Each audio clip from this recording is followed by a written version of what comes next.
On one of summer's foggy mornings, the Pembina Gorge waits to reveal more of its ancient prehistoric secrets.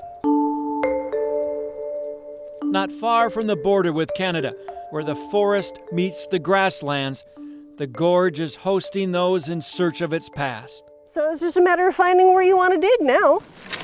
You're just going to keep working your way down through the table, checking these pieces, kicking them behind you. Paleontologists with the North Dakota Geological Survey. So dig to it and then right below it. Spend a few moments with tourists who have come here from across the country to find fossils. It's kind of fun. It's like when you're a little kid and you're digging a hole to china in your backyard, but for adults. Oh yeah, I had plenty of sand pits in the backyard. Not dinosaurs, but the mysterious sea creatures that swam the inland sea that covered this area millions of years ago. So think of us sitting in the shallow part of the Gulf of Mexico, basically. So it's really warm, it's really shallow, only a few tens of feet to maybe a couple 100 feet deep at the most. Lots of life, lots of fish, lots of nautiloids, lots of reptiles, all kinds of creatures that were wandering around at the time. Using shovels, trawls, and brushes, these amateur fossil hunters look for pieces of our history.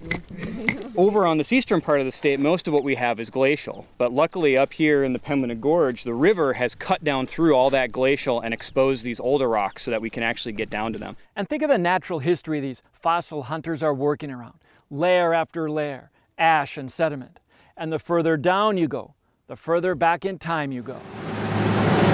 We are literally rescuing these things the moment before they're destroyed. In terms of how long these bones have been here, it's the last split second before they're destroyed. So that's what we're doing, is coming in and swooping in and rescuing everything that we can. It's just sifting your hands through this mud. It's old mud. Feels good. Diego Hernandez Black from California found a perfectly preserved fish vertebrae. Well, I thought it was a funny rock, but it's a bone. Well, the neural canal would run through there, so the spinal cord right through there. Nice. It's a good mid-sized fish. Now I'm somebody who can say he found an 80-million-year-old fish bone in the ground. That's pretty cool.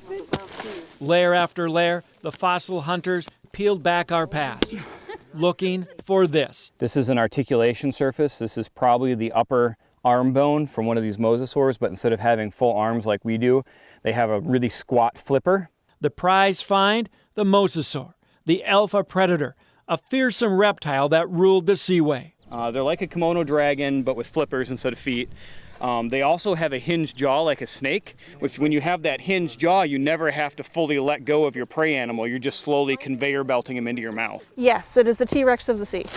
Some wow moments, like this mosasaur jawbone. Found right up that hill. 80 million years old. So we have this propped up on what we call a cradle, just because these things are so fragile that if we leave them out and just set them on a tabletop, they will actually crush themselves under their own weight. So many who came on this dig shocked at the sheer beauty here and the fact that they could actually play paleontologists. It seemed perfect. Ahmed Keshji and son Zarek are from California. I thought it'd be fun, but this is extremely fun. It's new, it's interesting. Greg and Cheryl Ogard of Frazee, now retired, came on their first dig together.